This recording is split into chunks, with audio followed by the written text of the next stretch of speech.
Well, here we are again. We just keep doing this. We're back with another video. I loved this episode with Ryan Windsor. It was awesome. I got a ton out of it. You guys are going to as well. If you want any shortcuts to success, you're not going to find them in this video. This video is about work ethic, discipline, and mental fortitude. Absolutely awesome video. If you guys want some flop merch, go to this link in the description. It's our Teespring page. We have sweatshirts, we have t-shirts, and we have coffee mugs, and we'll be putting more stuff up as people buy more things. So really appreciate the support in that way. Check us out on social media. Like, comment, subscribe. Enjoy the video. Let's kick it off.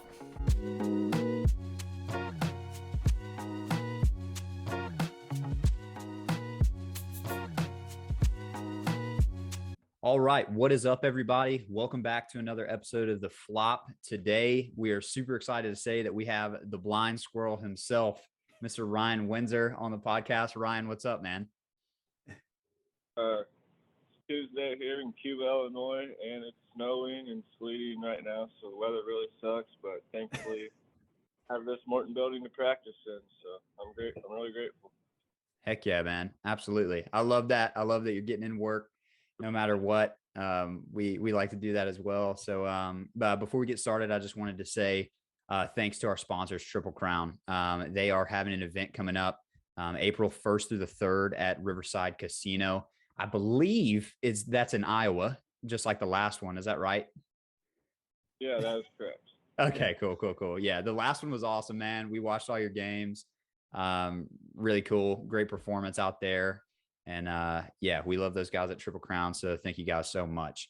So let's get into it, man.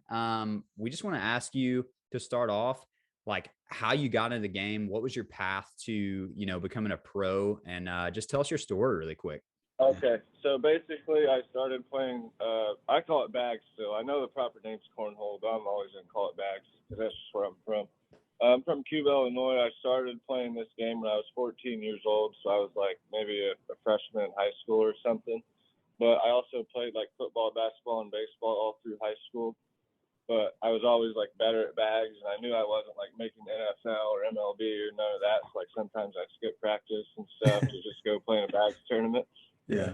But my parents told me, I have the rest of my life to play bags. I only have like a year or two left to play these sports. So I really tried to focus on sports as much as I could. And then after high school, I got my 2-year college degree at Spoon River College here locally. And then basically after college, that's when I went pro. So I'm currently 25 years old. So I've been playing this game for 11 years now, and it's always been my passion. It's always been my love, and I'm not ever gonna get tired of it, I don't think. Man, that is really cool. Wow, 11 years. That's insane. That explains why you've been so successful, man. That's a long time being extremely dedicated. I've heard you talk about in the past, like getting in your 10,000 hours. And I wanted to ask you about that, man. Like, I'm a super huge believer in the 10,000 hour rule. I read it in the book, the Outliers book by Malcolm Gladwell. Did you get that from that book as well? I've never read that book, but it's just what a lot of motivational speakers said. I just learned most of my stuff from YouTube, I guess. Yeah. Dude, me too, honestly. Yeah, that's pretty much everybody my entire now. education. Yeah, is Yeah. YouTube. So no, that's awesome, man. On this show, we really like to focus on mindset because we believe cornhole is actually a legitimate sport that is really hard to do. And especially in big moments, especially at big tournaments where you're playing a lot of games and having to execute, at that high of a level continuously throughout the day is just really hard to do. So we want to ask you, like, what is your mindset? How do you prepare? Like, who are you in your head while you're playing a game? Yeah, I totally agree with you about the mindset part, and I think this game is more about mentality and mindset than it is about proper mechanics. A really good prime example of that is Matt Guy, for example. He's always been a GOAT. He's definitely a mentality player or a mindset player, because if you look at his actual mechanics, he doesn't really have a flat bag, and he doesn't have a flop shot or a curveball or a cutter or none of that, you know, but he don't need it because he's goated. So it's all his mindset, really. And Yeah. I don't know, that's just a real prime example of mindset and mentality over mechanics. No, I agree with that completely. You're absolutely right, because if your mind is right, you can kind of fight against the mechanics side of things. If you can just, you throw a couple bad bags, throw a bag off, throw a front board, whatever. If you're strong enough in your mind to reset, take a breath, you know, zone in, I feel like your brain can get you there. I feel like when your mechanics are failing a little bit, you can refocus, recenter, and you can find it again. So yeah, I feel like mindset is very important. So I would agree with that. I feel like it's also it's kind of a mindset thing, but I just feel like it's how driven you are and how hungry you are. Like when you have two heavyweights like that battling at the very end, you know, it could go either way. I think it's just whoever's the hungriest, you know, whoever wants to win the most is what I think. Right. And everybody wants to beat Matt Guy. So Matt gets the hungriest of every player, you know? So just like you probably get the hungriest of every player when you step up. Well, honestly, I kind of see it the other way around because, like, say me and Matt Guy, for example, we've won quite a bit of championships. So we've kind of been there, done that. So I think these young rookies, like, you know, Alex Hicks, who's 12 years old, those Gores that are 12 years old, that Creek Killer, you know, all these, like, teenagers that haven't won those big-time championships yet, I think they could actually be more hungrier than us, for example. Oh, yeah, absolutely. That's what I was saying is, like, anybody that comes up to you, any player, whoever it is that steps up next to Ryan Windsor, that player is so hungry in that moment because they want you, they want to beat you more than anything else that in their life to this point. So yeah, it's so frustrating for me because it's like they'll shoot for, like, completely insane against me, and it's like you don't do that against anybody else. Why are you doing that against me? Yeah. That's funny. That's that hunger, man. That's that mentality.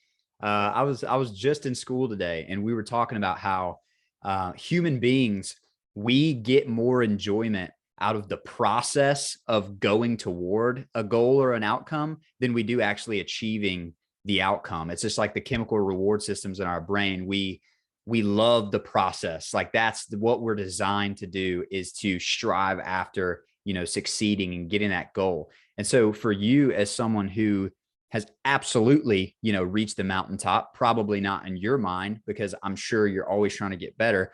But as someone who has been there, how do you maintain that hunger? Right. Well, I agree with what you said about the process part 100%. I think Kobe Bryant was the one who said that it's all about the process. Yeah, man. And I've learned to just enjoy the journey and trust the process, because I know I'm 25 years old and I've been doing this for 11 years, but like the payouts just doubled this year or just this season. They went from $500,000 total purse to now $1 million. And then not only that, but like a lot of sponsorships for a lot of players have doubled as well. So just trusting the process and being patient. You know, I'm going to be in this game long term, and I don't see myself going anywhere else. So I don't really get worked up over the little things or the small losses or whatever, because that's just all part of it. I just try to be a big picture thinker, or I always try to think long term. It's like, where will I be 2 years from now? Or where do I want to be 5 years from now? Mm-hmm. I think that's an awesome way to look at it. And it's like you said, with the legitimacy of the sport just getting, you know, bigger and bigger and bigger every year, there are more and more players who are able to do this as a job, as a career. So, you know, when Zach's asking, you know, how do you stay hungry? I think when you said, well, it's hard not to stay hungry when the money has just elevated so much. They've just doubled the total purse for the year, and you could have your hands in any part, like all parts of that. So yeah, I would think that, you know, ultimately making this a career, making this your job, yeah, I would imagine that would keep you pretty hungry. So yeah, for sure. So not only is it on ESPN, but it's also on CBS Sports and then NBC Sports as well. So it's on 3 different legitimate networks on television. So like the pro shootouts this year for the CBS Sports. So it's going to be $100,000 for first place for doubles this year. Man. So you split that with your partner, that's $50,000 in one tournament, and it's like, okay, that's basically normal salary for a normal person. Or I don't know. I mean, that's how I stay hungry, because I know the money's there, you know. Yeah, I man. gotta stay focused. I mean, $100,000 just for first place, that's pretty crazy. Yeah, absolutely. That is crazy. So one of the things that we always talk about that we think keeps you in the mix is your pro level decision making. Your strategy is very, very different than a lot of people I see nowadays. You talk about young kids who are super into flops, cuts, rolls. I mean, absolutely everything you can imagine. And they're disgusting with it. Like, they can really do some amazing things on the board. But we don't see you do those things all the time. We know that you absolutely have all those shots, but sometimes we see you lay behind. And I think that like speaks to your maturity and your decision-making process. And so I just wanted to kind of talk to you about your strategy. How do you think you kind of play the long game while you're playing as well?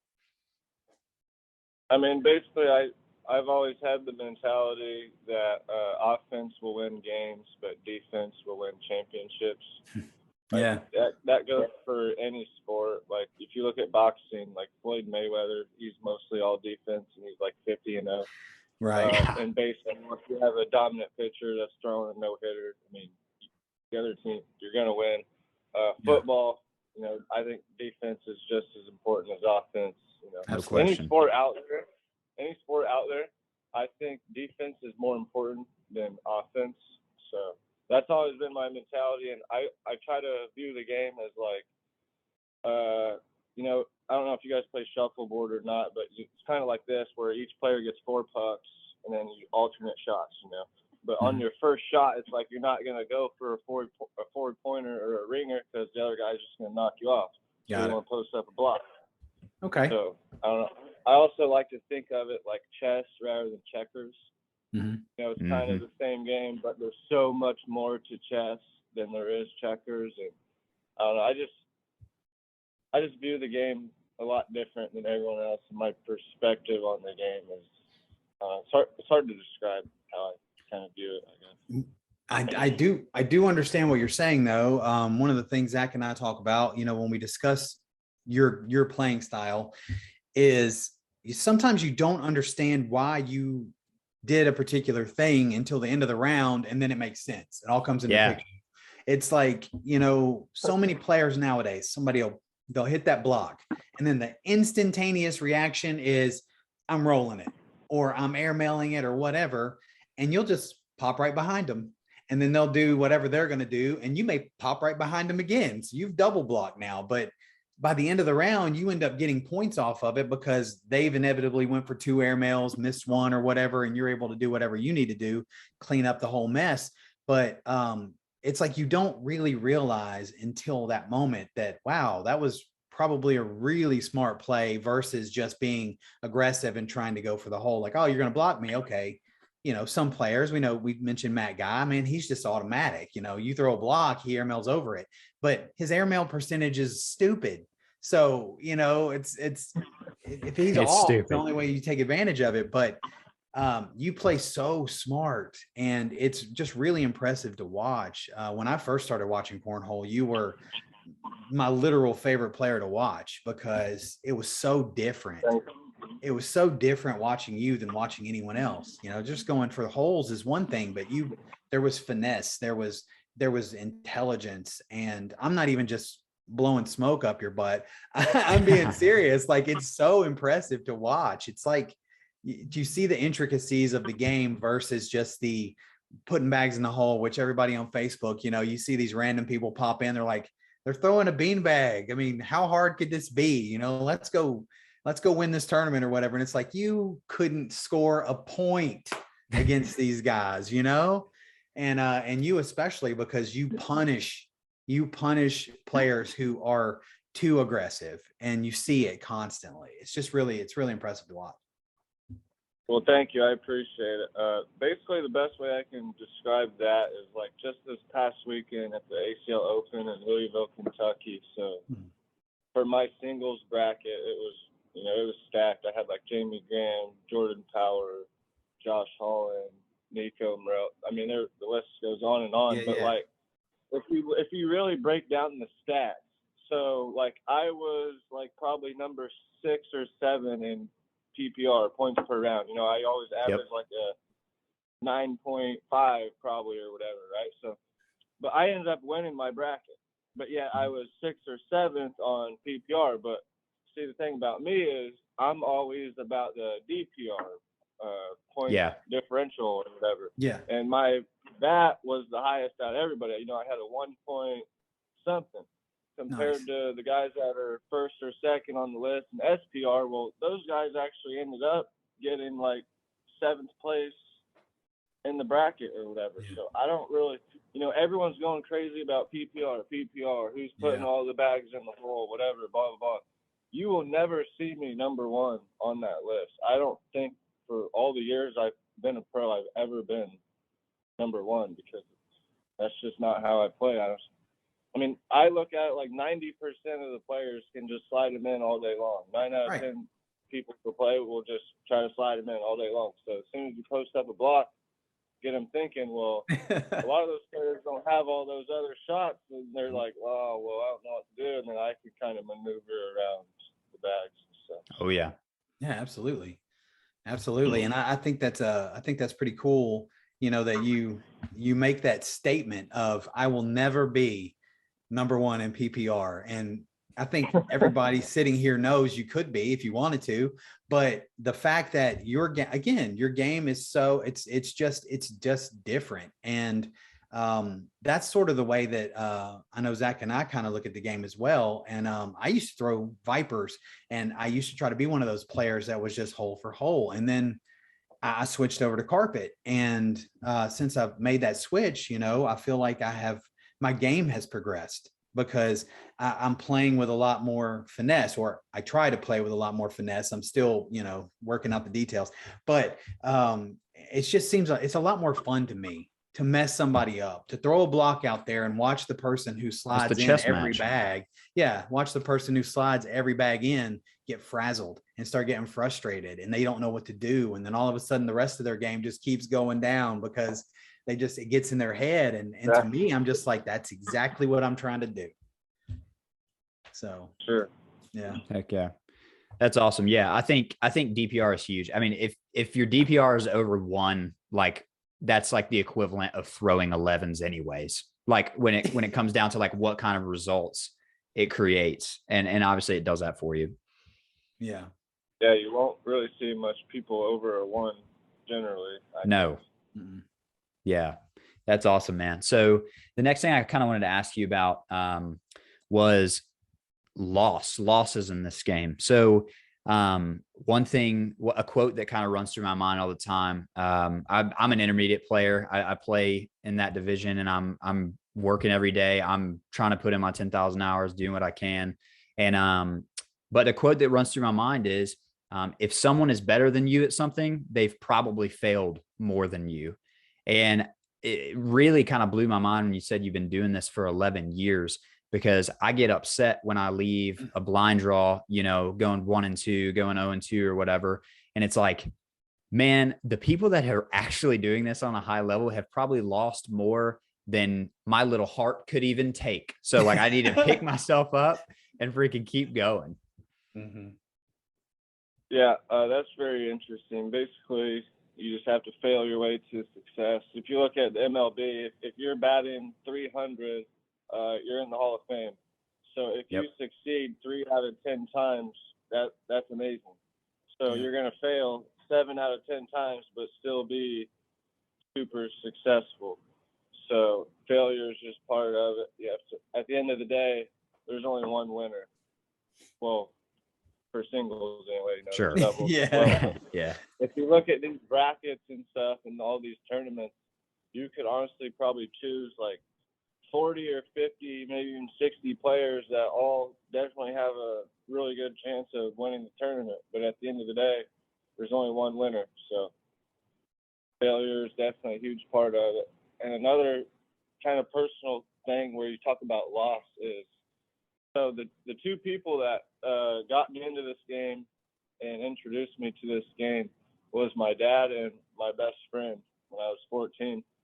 And then when I was about like 18 years old, just graduating high school, both of those two people passed away. So that was like, welcome to the real world, Windsor. You're 18 years old and the two most important people in your life just passed away. So, and that's the reason why I'm so motivated and so driven, is just to try and make them proud, because they're the ones who got me into this game. So, loss is that's just part of life. There ain't nothing no one could have done about it other than just toughen through it and just keep grinding and do everything you can. So Yeah, man. hopefully they're up there smiling down on me.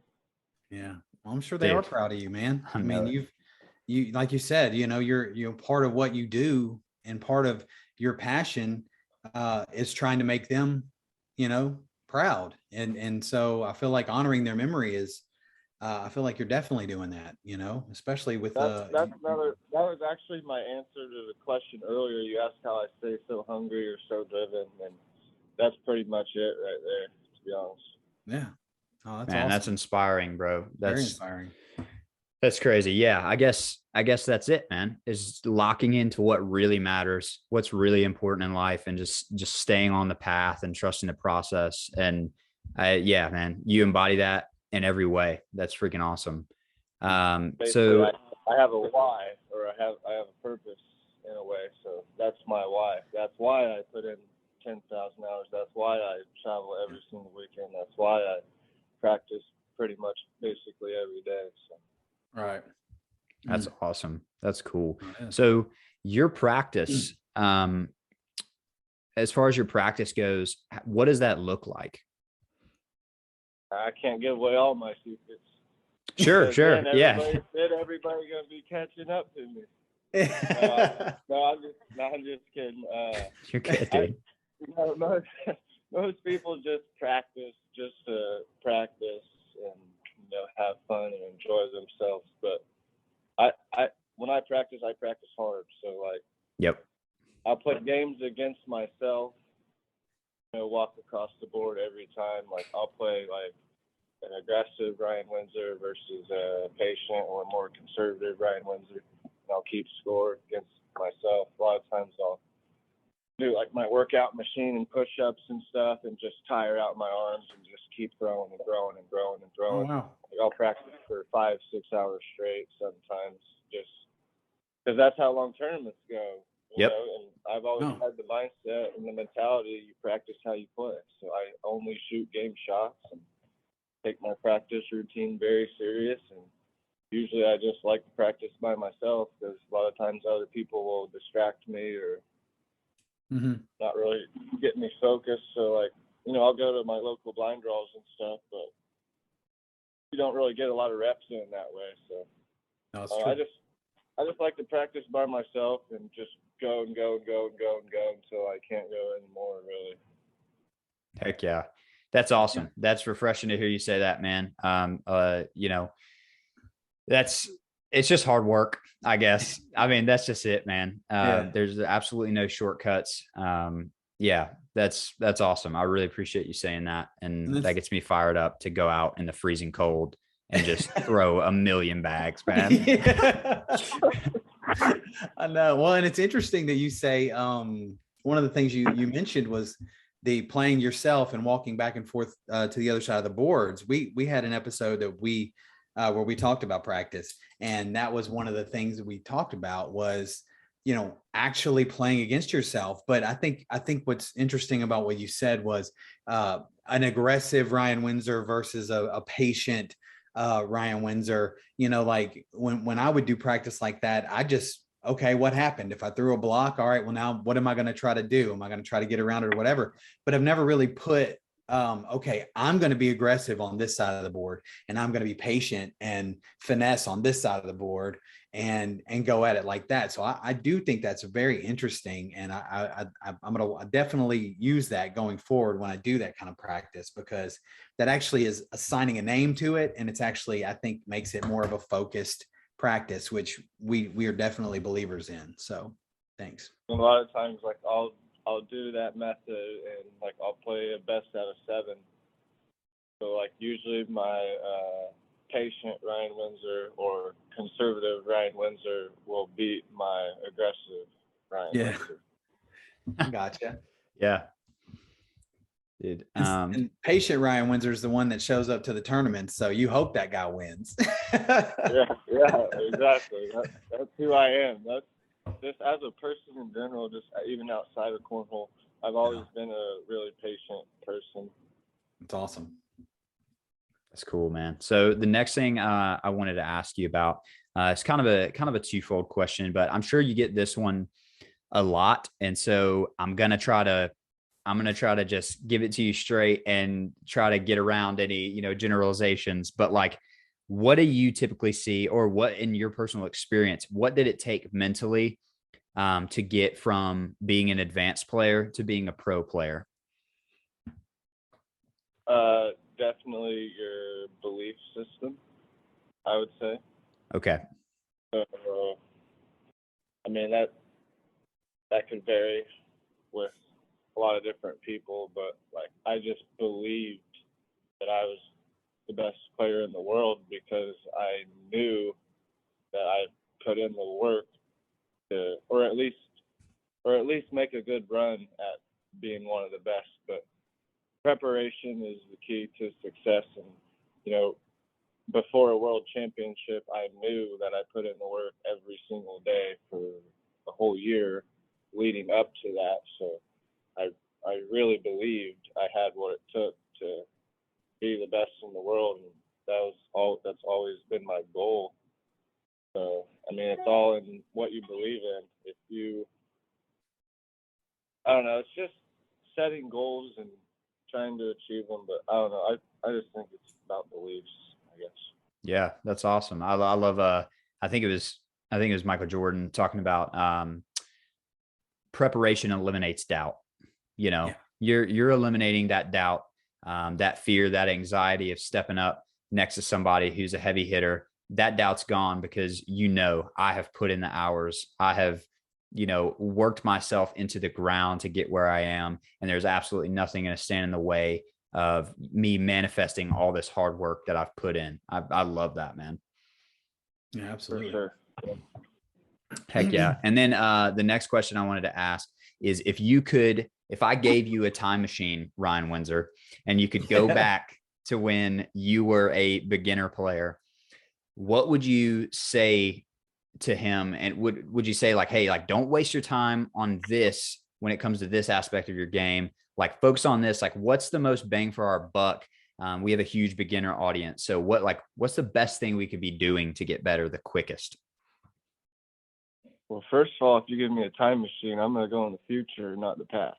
I hear that. Cool. No, that's a great question.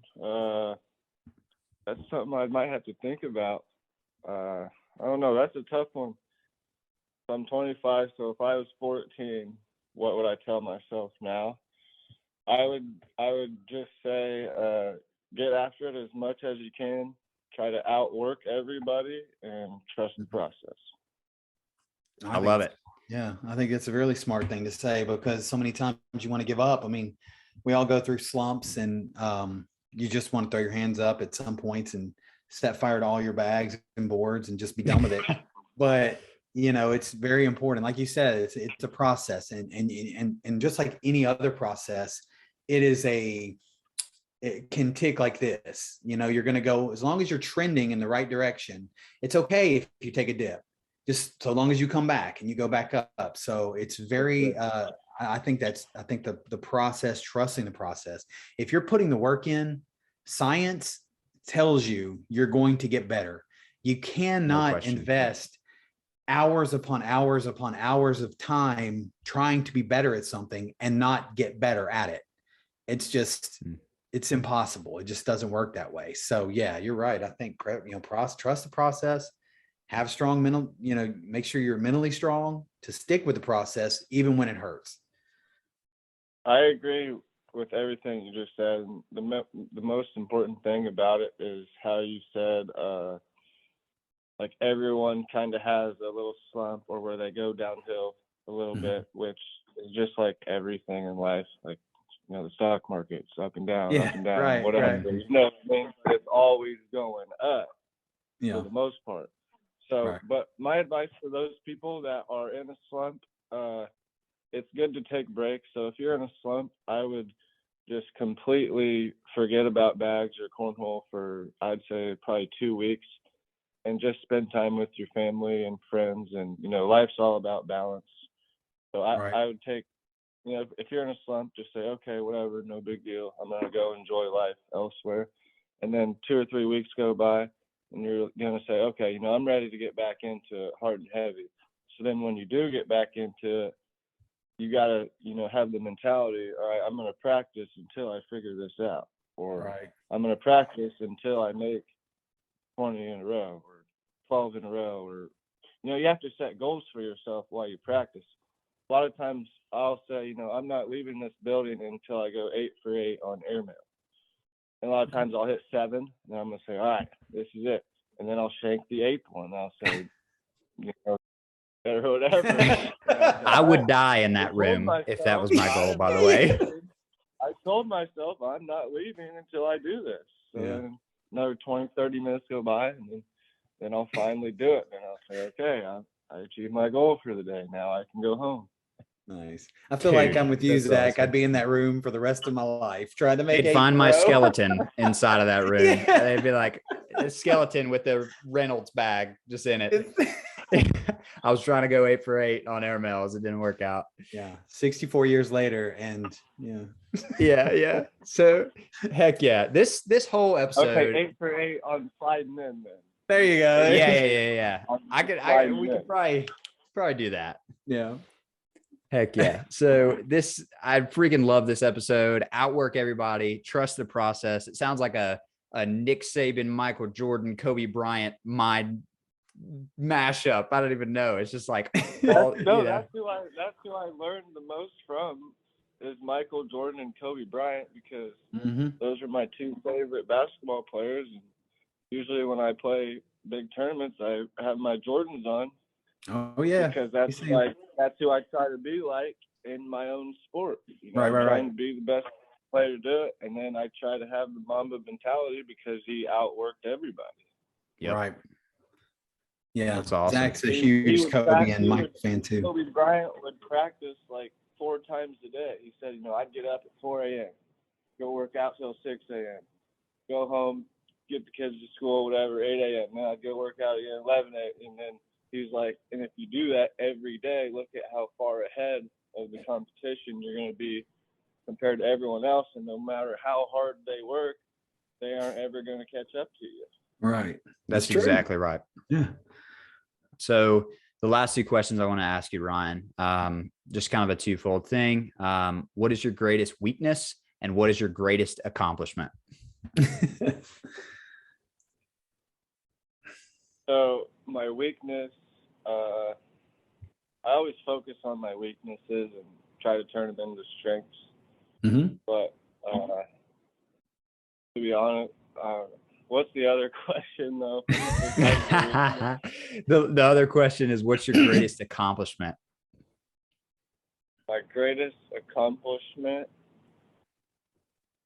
honestly, that's a tough question because everything I do is geared towards the ACL, the American Cornhole League.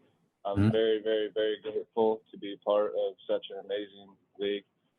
But to be honest with you, my greatest accomplishment was probably my King of Cornhole title, because personally, that's what my dad wanted me to do before he passed away, was win a King of Cornhole. So that's awesome. Me, I did what he wanted me to do, but that was before the ACL. Right. Like I I said, I'm 100% driven in the ACL, but 5 years ago, 6 years ago, that was my biggest accomplishment, I would say. But I've also won 3 national championships on ESPN for the ACL. And then I've won a world championship crew cup and then a world championship blind draw in the ACL. And then Nice. I've been in the ACL for 3 years. My first year I was number 1 in the world. My second year I was number 2 in the world, and just this past season, my third year, I was number 2 in the world once again. Nice. So that's probably my biggest accomplishment in a way, but it's not like one particular thing. It's just consistency year after year after year. Could we say it's And maybe also, the process? Yeah, it's the process. Yeah, definitely the process. And also, probably my biggest accomplishment was starting my own bags company here, Windsor Bags Company. That was really big for me because, like NBA players, only half of their money they're generating is from actually like playing basketball. The other half is from like endorsements and sponsorships and stuff like that. So creating this bags company was huge for me because that gives me, that's technically my occupation, I guess. Yeah. Mm-hmm. I don't know. So that I have. It's not like one particular biggest win or biggest accomplishment. It's pretty spread out, I guess. Absolutely. I mean, it's just goals at that point. You're just accomplishing things that you've set out to do, and your name now is a brand, which is really cool. So, I mean, yeah, it's like you're an institution at this point. And so it's nice for you because, like you said, you don't have all your eggs in one basket. You've branded yourself. You've got other streams, ways to sustain yourself. Sorry. But, and yeah, so I can see what you mean, like your greatest accomplishment could be evolving. It's always evolving. It's this until it's this, until it's this. So I get what you're saying. So yeah, that's nice. It's just focusing on one thing at a time and not stopping until you do that one thing, and then you do it, and it's like, okay, what's next? Right. Mm-hmm. That's awesome. Well, as we wrap up, man, where can we see you next? Like, what do you have going on? What event are you going to be at? Are you going to be at the Triple Crown event in April? So this weekend, I'll be in Arkansas at the Gauntlet tournament. Me too. I'm going to be sponsoring that tournament with Wally from K9.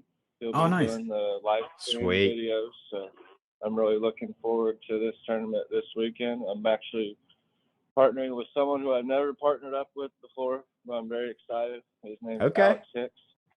Oh, really? That would be a oh man. That would be a really interesting partnership.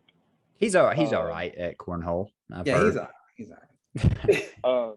And then after this weekend is going to be the first ACL National of the Year. Yes. American Cornhole League. That's going to be in Las Vegas, Nevada, and Mandalay Bay.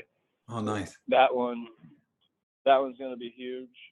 I'm really working and grinding hard now. That way, I'll definitely know I'll be prepared for when those matches come. And then after Vegas, I'm going to be going to California with Trey Birchfield for a tournament.